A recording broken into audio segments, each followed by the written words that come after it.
Hi bag builders, it's Diane from Spencer Sewing Patterns, and thank you for joining me today. I just wanted to bob on briefly and give you two alternative methods of applying stitch-on bag handles to your bags. Now you can buy faux leather handles or leather handles in stitch-on and rivet-on, and they can really add something to your finished bag. They can really give it a real professional touch and take it up to the next level. Now I've started stocking stitch-on handles in my shop now. I've always done rivet on, but I'm now doing stitch-on handles as well, and I'm often getting asked what's the best way to apply them, what's the best way to stitch them on, what thread to use, etc. And there's not a lot on YouTube about how to do it, so I thought I'd better get on and give you a couple of methods to tuck into your bag making armoury.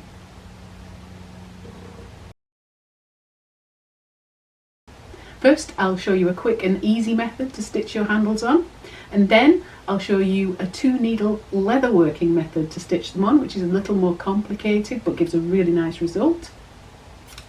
Then I'll show you 2 different ways to finish off securely yet tidily at the end, so you don't have any knots showing. And then finally, to finish off, I'm going to show you how to take the guesswork out of deciding what length of thread to use before you start, so you don't end up running out of thread in the middle, which I'm sure lots of us have done before. So just a very quick and shameless plug to start with. I've developed my own handle range, and Spencer handles are longer than most at 26 inches long, which allow plenty of room over the shoulder. They come in 2 different widths and in 3 colourways. They're thick, strong and durable. They've got pre-punched holes on the stitch-on versions, and this makes stitching easy and even. I also sell rivet-on versions in the same colourways if you're looking for those. Okay, plug over, let's get started. So there's lots of ways to apply stitch-on handles, but these are the 2 methods that I prefer. So, things you will need. Importantly, obviously, stitch-on handles. Choose a lovely robust pair, something you're happy with, happy to look at because you're going to be looking at those for a long time. Thread, heavyweight thread is best. Wax thread is the best, full stop. Cotton, linen or polyester. If you don't have that, then a polyester top stitch thread is a really good substitute. A double or quadruple strand of regular polyester sewing thread will also get the job done if that's all you've got to hand. Now some people use embroidery thread as there's lots of great colours available and it does stand out, but I find it can shred a little bit while you're sewing. If you're using a tightly woven fabric for your bag, you'll actually struggle with a thick wax thread. It's quite hard once it's double to pull through. So just experiment first and see what's best for you and the fabric you're working on.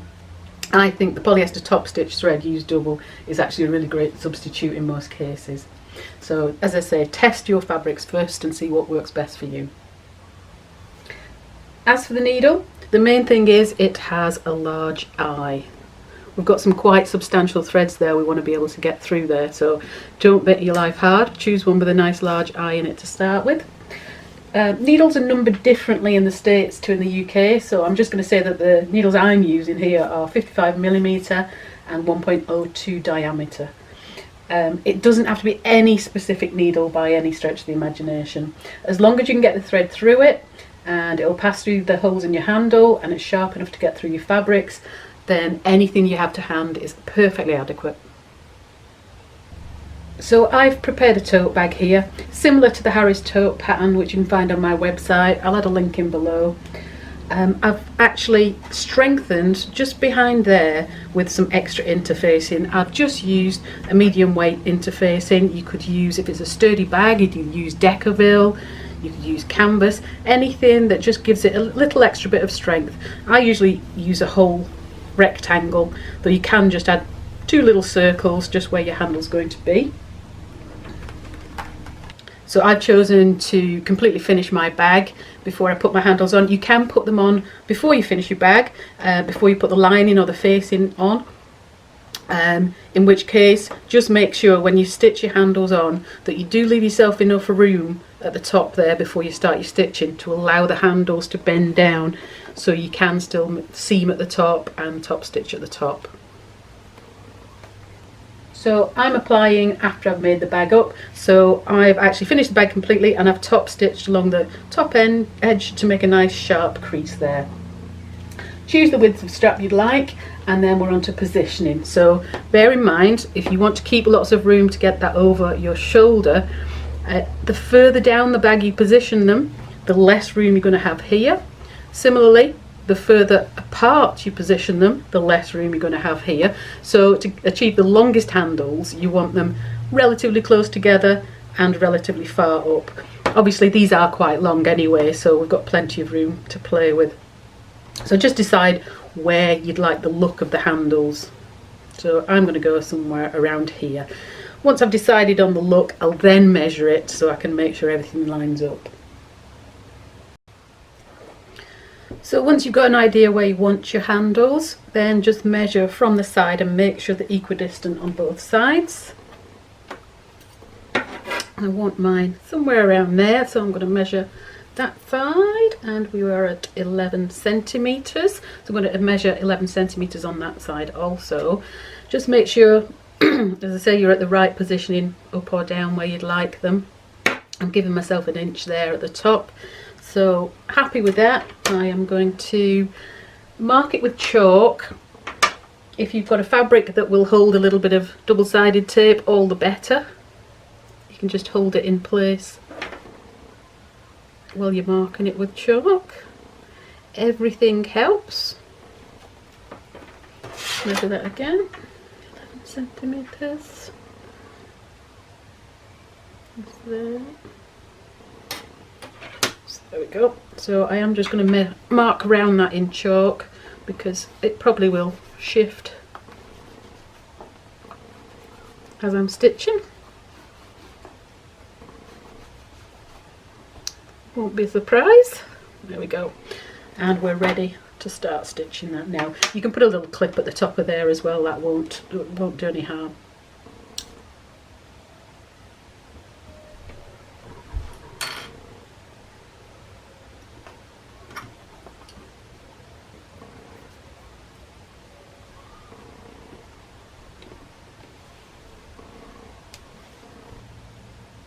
So I actually stitched the first handle on off camera just so I got a feel for this fabric because I haven't stitched on this fabric before.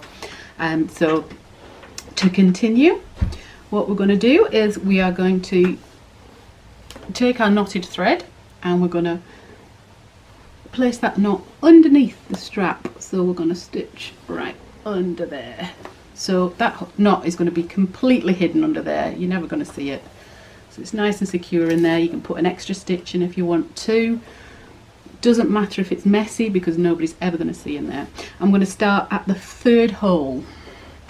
So count down 1, 2, 3, and we're going to come up, catch a bit of the fabric underneath, and we're going to come up through that third hole. I'm going to move position. It's hard to get a good position on the camera. Okay. So making sure that thread doesn't twist all the time because you've got a double thread. Come up there, and then we're going in through this hole.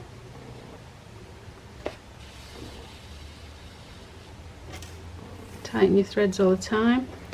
Check through to the back and up through the very top hole, and that will give us a double stitch on the top. We don't want to start right at the top because that's our point of most stress. So we want to start a little bit further down and get a double stitch on there. So up through. Make sure your threads aren't twisting on the back. It's very easy to do. And then back through there. And then what we're going to do is we're going to basically do a running stitch all the way around, missing out every other hole. Sorry, not every other hole, every other gap. So you see what I mean. So we're going to come up through this one,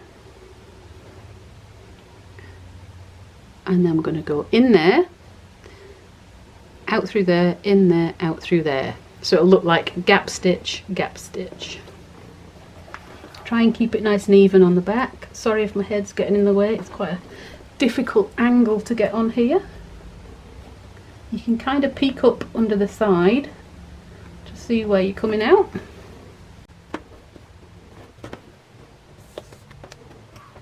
Make sure you're staying in line with your chalk marks all the way. So back through that next hole.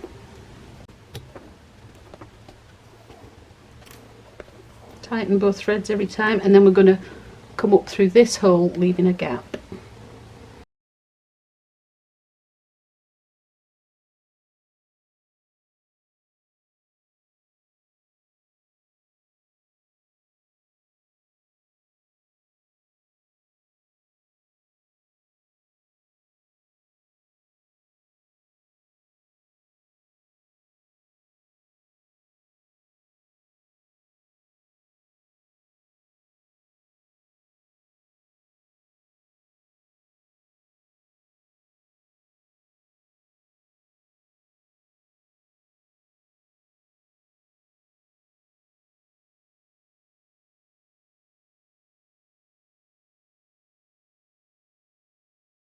Do a double stitch here at the top for extra security.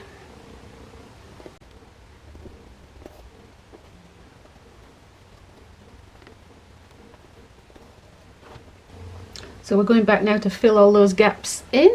So when you're on the back, you should be able to go back through the holes where the thread came out before to try and keep it nicely in line.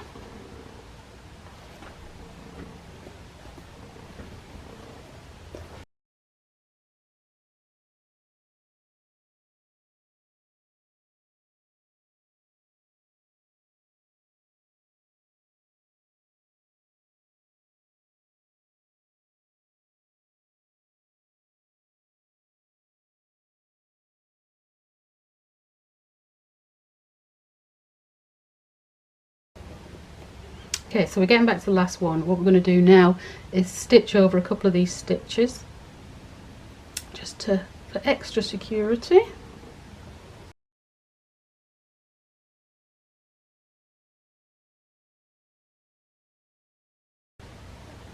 So we now have a double stitch at that top on that side too. And then we're going to bring it up between fabric and, let's see this, we need to look between the fabric and the strap. We'll do an extra couple of security stitches in there, out of the way, just see that.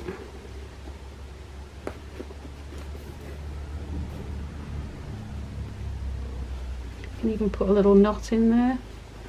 So if you come up through your looped stitch, little knot in behind, and then pass it back through underneath, so you're not going to see any of that. Pass it back through underneath, and then you can just snip it off on that side.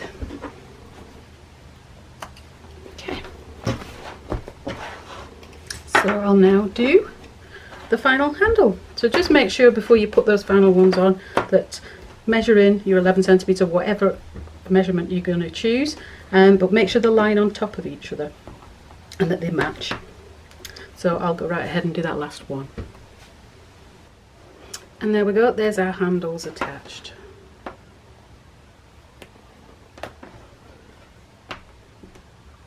So I'm now going to show you the second method, which is the leather working method, which uses 2 needles. So I've threaded my needles up with waxed thread, so this is quite a hefty 1mm waxed thread, and I've taken one length and I've threaded 1 needle at each end. Now, just to help that wax thread not pull off, because obviously we don't want it going anywhere, I'm going to just pierce the thread, pull my needle through it just to form a tiny little knot there up at the top, so it doesn't go anywhere. Yeah, so it doesn't form any bulk, but it's holding that firm. So do that on both sides.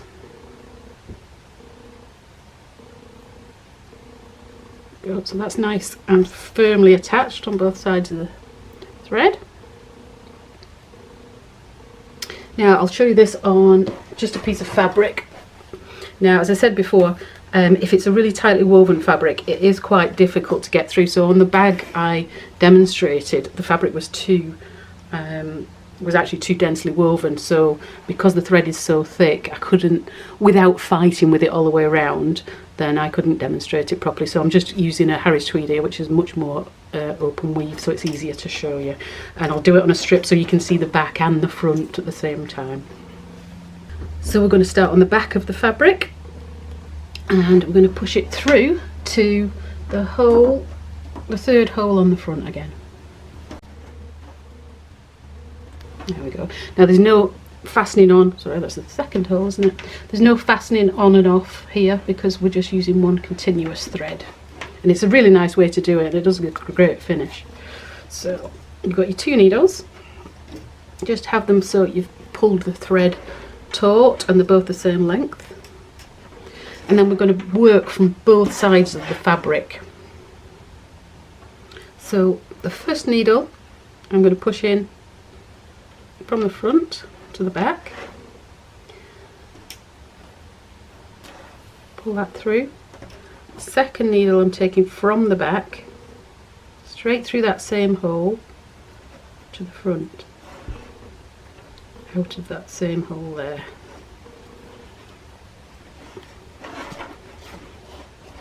And then we're pulling that really tight. Let's flip it over. I'll take these clips off just so you can see better. So we're pulling that tight on both sides. So again, I'm going to take the back thread, I'm going to go in through the back, upwards again, into our final hole there.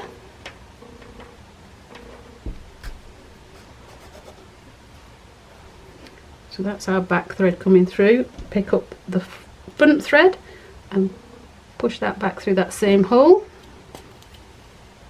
So you're back to having one on the front and one on the back. Tighten them both by pulling. Okay, so we've got to the top, so this is where we're making our double stitch again, just for security. So always going from the back, take that back one back through.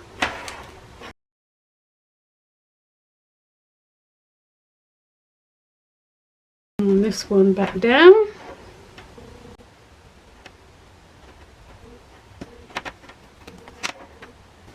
You can see it's a lot tougher to pull through. It does give a really nice finish on the straps if you can work with it. And then we're going back through on the back, same hole.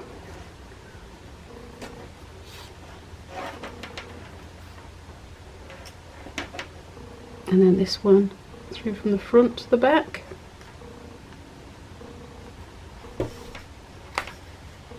Right. Keeping hold of that same one, you're going in through the back again.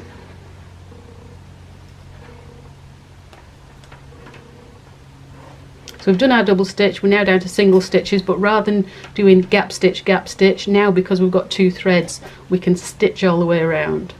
So front one back through, keeping hold of it, you're going to come back up from the back to the front.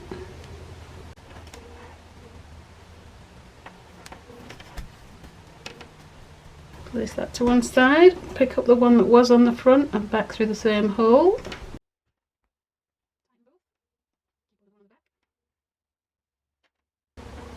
Back through to the front.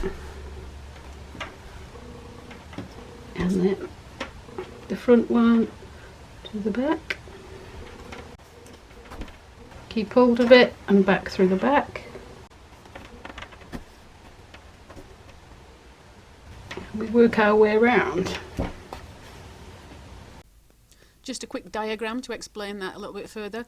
So we're basically still sewing a running stitch, but with now 2 threads at the same time. So at any one point, one's on the top and one's underneath.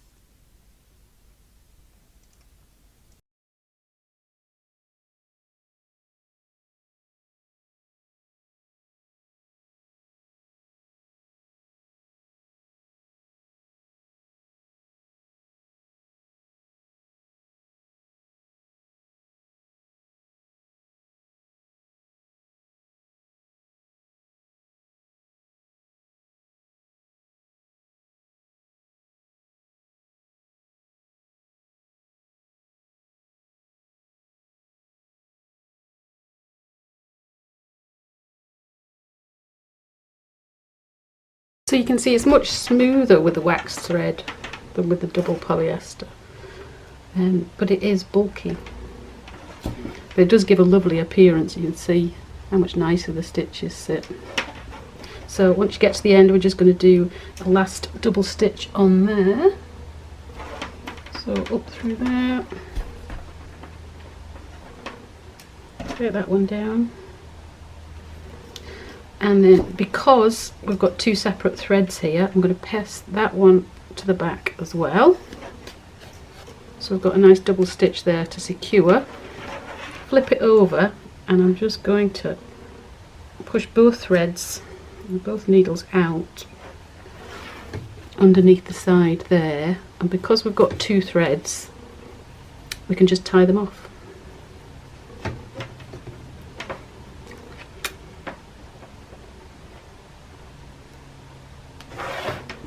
Nice knot, maybe two. I did use a bit extra thread there actually, just so I had plenty of thread, but it does you do need a lot more than you think. So I probably used about 7 times as much as I needed there, as much as that loop. Okay, so there you go. That's the double needle method, which it's beautiful for wax thread and making a really nice saddle stitch on the handle.